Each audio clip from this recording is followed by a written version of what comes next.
It's officially been a year since I got a haircut.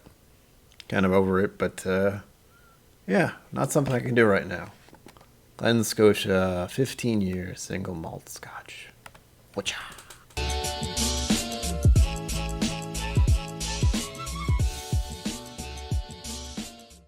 Welcome to KIllco. My name is Brian. I feel like I need a new intro because I've said that so many times. But new year, maybe I'll figure something out eventually. We'll see. On to the whiskey. This happens to be a bottle donated by someone named Dorian. Thank you, Dorian. They donated money to me so I could buy this whiskey. If you would like to donate to this channel so I can buy a bottle, or would like to get in touch with me to somehow get me whiskey, there's a link down below for PayPal. If you want to do that, you can. If not, that's fine. It's fine. Oh.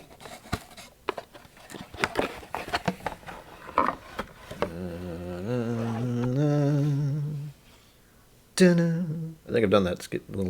I've done that before, haven't I? I like the bottle. It's Campbelltown. It's all etched and stuff. I wonder how they did that. We're going to dive into how to make bottles today. No, we're not. Fairly certain they make some of these difficult to open on purpose. As usual, I've done no research about this. I have no real idea what it is, what it tastes like, what it smells like, but this will be my first time trying it, and we will both, if there's more than one of us here, find out more about this whiskey after I have had a little sample. Funny enough, I got a whiff off of this when I opened it. It's happened before. This is the dreaded neck pour, I'll admit. That's a thing for some people. For me, well, undecided, we'll say. This is the moment I realize I have too many scotches and I don't know where I'm going to put this. But for the moment, we'll just put it aside.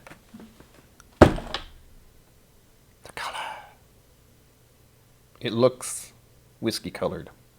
But as always, it is more of a yellow with the tint of orange rather than that darker color that I'm used to with bourbons. And again, it looks lovely. Admire your whiskey. I mean, really drink your whiskey, but also give it a look. Give it just one good look. It won't hurt. A little swirly swirl. And activate nosing technique. Oh. This has got some peaty notes to it. Nothing crazy. And some fruit notes. And some sweetness, which is lovely. I was so nervous about trying this. I'm getting weird. Part of my brain is thinking rubber, and part of my brain is also thinking of something I haven't thought about for a while. What I was thinking of in that moment, I was thinking rubber cement. Of all the strange things to suddenly come to mind while smelling this, rubber cement was one of them. It's not a bad thing, because again, this is a kind of whiskey I like to smell. It's also reminding me of one of my peated whiskeys I like. It actually was reminding me of Highland Park 12, which I have hidden behind the Dalmore over here. I promise it exists. It's back there. I need to drink it. It's reminding me of that. So it's kind of like a lightly peated scotch.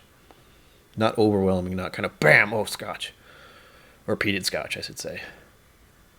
And I'm actually looking forward to this quite a bit. Because it's got the right amount of peated smoke, sweet and fruity notes. Kind of remind me of apples a little bit. I don't know why I thought pineapple. That doesn't seem right.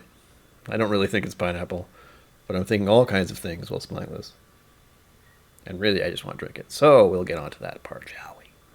Notice I say shall we to the camera as if more than one person is going to drink. But if you do have this and you're drinking along with me for the first time, you know, that's a great idea.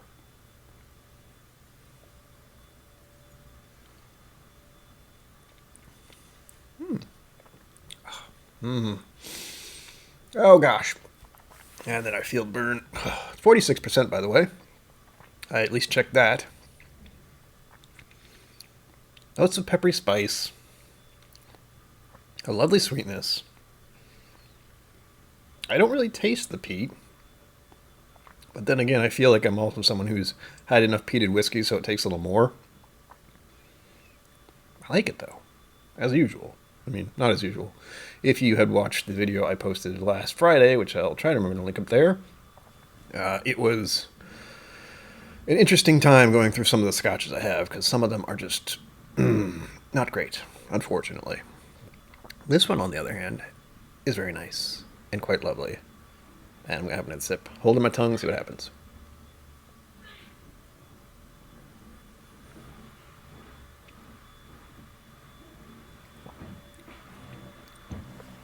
A little peppery. Only a hint of peat smoke. Kind of. And again, I did say apples earlier, but I'm not sure if that's right. It feels like it is. Vacuuming next door is driving me crazy.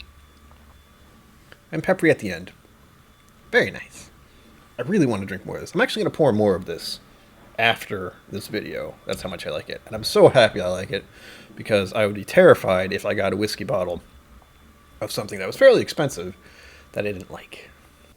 The only thing that's bothering me, so to speak, is the viscosity of it isn't what I thought it would be. It's a little... Again, I don't want to say watery, because that's not right.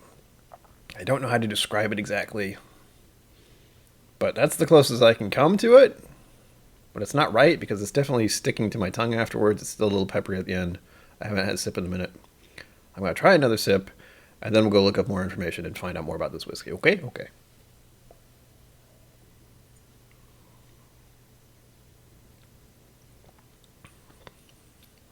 Oh, it's very nice. This is a perfect introductory to peated scotches, I think, because it's not overwhelming. You can kind of smell it. It's also reminding me of Oban 14. This is kind of the range I seem to like with certain peated scotches, because you can get into the heaviest stuff, but I swear if you have a peated scotch and you can't really drink anything else, your palate gets blown out immediately.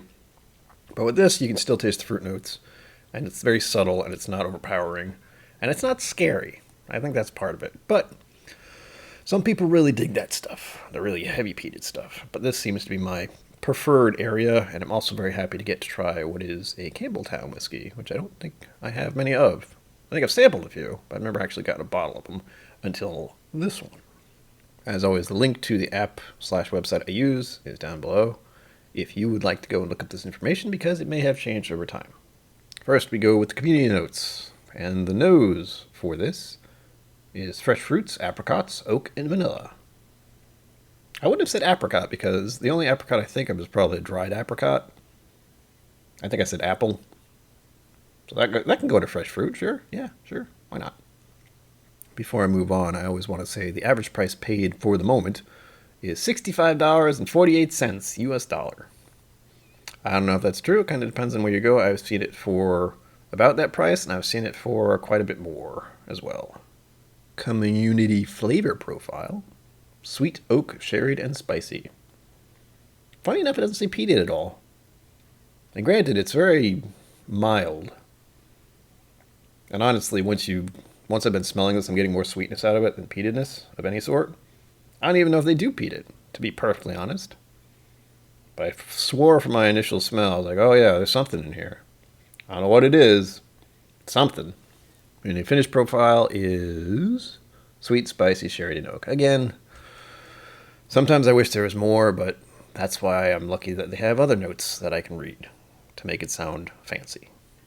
Before we get to the official review, because I am enjoying this so much, we're just gonna just a little, just a smidge. The official overview.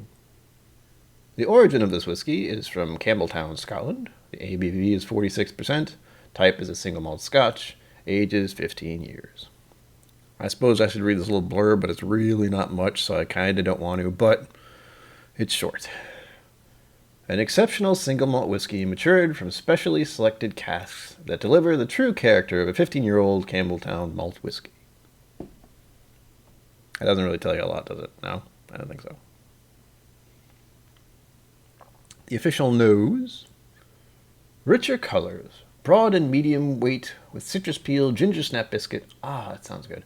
Sweet with great depth, apricot aromas delivered, then drift towards fruit salad.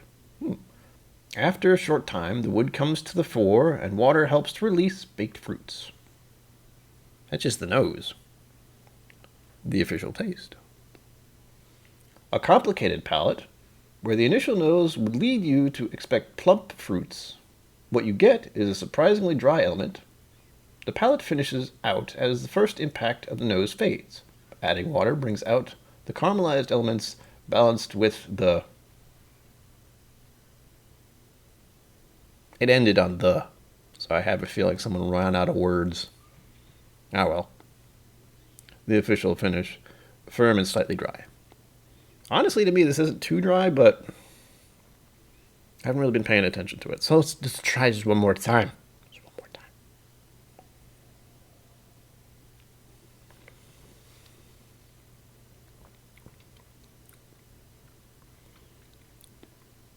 This is really nice. I could swear there's some kind of peated thing going on, but it might just be a Campbelltown thing.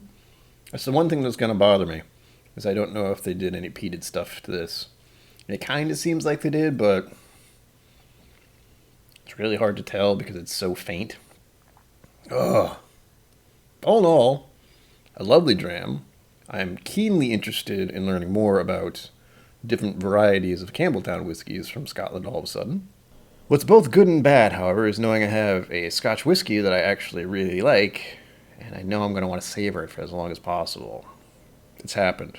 I got a bunch of bottles over there that's happened to. Anyway, this has been another one of my reviews. I hope you enjoyed it. I hope to see you around next week. I post these every Wednesday, and hopefully they go live at 11 a.m. And I also should mention that I go live on Fridays and Sundays at 6 p.m. Eastern Standard Time if you would care to visit me then, where we can talk whiskey stuff and have a lovely time. As always, live long and prosper. Don't forget to be awesome. And sláinte. Thank you for joining me on KIllco. Please remember to like and subscribe, and I'll see you next time.